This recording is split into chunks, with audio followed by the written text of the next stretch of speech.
სიზღისენის პროპაგანდისტებთან შეხვედრები და წახალისება ევროკავშირის ელჩი იმ აქტივისტებს ხვდება, რომლებიც რადიკალური სიძულვილის ენის შემცველი განცხადებებით გამოირჩევიან. ერთ-ერთი ასეთია ანანო ცინციბაძე, რომელიც სოლიდარობის ფონდის პილ საქართველოს წევრია. ეს ორგანიზაცია პოლონეთშია რეგისტრირებული, ქართულ კანონმდებლობას არ ცნობს და ფარას მოთხოვნებსაც არ ასრულებს. ანტიკორუფციულ ბიუროს საკითხთან დაკავშირებით მოკვლევა უკვე დაწყებული აქვს. ანუკე ჩხიკვაძე ამბობთ. სოლიდარობის ფონდი პილ საქართველოს სახელმწიფოს უცხოურ ფულს უმალავს. ორგანიზაცია ამერიკული ფარას ზუსტ ანალოგს არ აღიარებს და ამ დრომდე შევსებული არ არის დეკლარაცია, რომლის მიხედვითაც გამჭვირვალე უნდა იყოს სხვა ქვეყნიდან შემოსული ფულის როგორც დანიშნულება, ისე ხარჯვის მიზნობრიობა. დამალული ფინანსების საკითხით უკვე დაინტერესდა ანტიკორუფციული ბიურო. იმ შემთხვევაში თუ არასამთავრობო ორგანიზაცია კანონით დადგენილ ვადებში არ გაასაჯაროებს პოლონეთიდან მიღებულ ტრანშებს, საქმე გამოსაძიებლად პროკურატურას გადაეცემა. მიმართავს არასამთავრობო ორგანიზაციას, რომ მან მებაყოფლობით წარმოადგინოს შესაბამისი დოკუმენტაცია და დარეგისტრდეს ფარაში, თუ არ განახორციელებს ამ შემთხვევაში სასამართლოს გზით მოხდება იძულებითი რეგისტრაცია, თუ ამ შემთხვევაშიც შემაფერხებელი ფაქტორებია, უკვე ორგანიზაციის მიმართ ხორციელდება სასამართლებრივი პასუხისმგებლობა.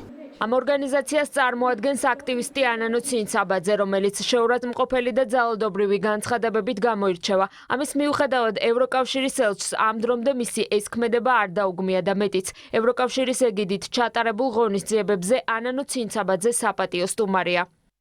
მესამე სექტორის რადიკალიზმს, რომ ევროპელი ბიუროკრატები ახალისებენ, ეს ახალი არ არის პრემიერ-მინისტრისთვის. ირაკლი კობახიძის თქმით, მთელ ამ პროცესში განსაკუთრებული როლი იმ ელჩებს ეკისრებათ, რომლებიც უკვე დიდი ხანია დიპლომატიურ ჩარჩოებს გასცდნენ და ქართულ პოლიტიკაში თავის დამკვიდრებას რადიკალიზმის წახალისებით ცდილობენ. რეალურად დღეს ქართული ხალხის თვალში ევროპული ბიუროკრატია ასოცირდება რადიკალიზმთან, ძალადობასთან, დემოკრატიის გულებელყოფასთან, ყველა არასწორ, ასე ვთქვათ, განვითარებასთან, რასაც ჩვენ ვხედავთ ევროპული ბიუროკრატიის ხარეს. და ეს რა თქმა უნდა პირდაპირ უარყოფითად აისახება არა მარტო ევროპული ბიუროკრატიის, ევროკავშირის იმიჯზე და რეპუტაციაზე ჩვენი საზოგადოების თვალში. ეს პროცესი უნდა შეჩერდეს. ამისათვის მნიშვნელოვანია, რომ ელჩები იქცეოდნენ პირველ რიგში კეთილსინდისიერად. რადიკალები, რომლებიც ქვეყანაში ძალადობას ახალისებენ და არეულობის ორგანიზატორები არიან, ოპოზიციაში მიაჩნიათ, რომ ელჩის პირდაპირი მოვალეობაა მათთან შეხვედრები. ელჩების ერთ-ერთი ფუნქცია, არა ერთადერთი, არის ეს, შეხვდეს ყველას. რადიკალების პატრონებს პარლამენტის თავმჯდომარე ურჩევს, რომ ქართულ კანონმდებლობას პატივისცენ. საქართველოში დემოკრატია არავის ესწავლება, მით უფრო იმ ქვეყნების ელჩებისგან, რომლებიც ანტიდემოკრატიულობით თავად გამოირჩევიან. როდესაც უცხოური ორგანიზაციები ასე იქცევიან, პატივს აცემენ მასპინძელი ქვეყნის კანონმდებლობას, ეს რა თქმა უნდა არის გამოუგნებელი და ამით გარკვეულ ტონსაც აძლევენ შემდეგ მათგან დაფინანსებულ ადგილობრივ ორგანიზაციებს. ამიტომ კიდევ ერთხელ ამას უკვე პოლონეთის საელჩომ უნდა უპასუხოს. საქართველოს არ არის დაბალი ღობე არავისთვის, მათ შორის არც ევროკავშირისთვის.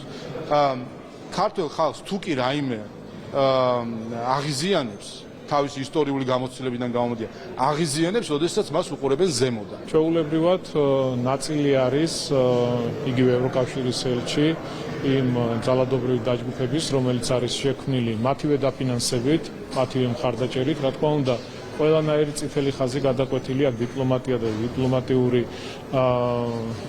ურთიერთობები არაფერს ვაში არ არის, მისი ქმედებები ყველანაირ წითელ ხაზს კვეთს, როდესაც საქმე ეხება საზოგადოების გახლიჩვის მცდელობას. ქრონიკა ბოლო 2 დღის განმავლობაში ცდილობს კითხვებზე პასუხები უშუალოდ ადრესატისგან მიიღოს. 2 დღეა სოლიდარობის ფონდ პილ საქართველოში არც ჩვენს სატელეფონო ზარებს პასუხობენ და არც კარს გვიღებენ. როგორც ჩანს, ამ ორგანიზაციას დასამალი ბევრი აქვს.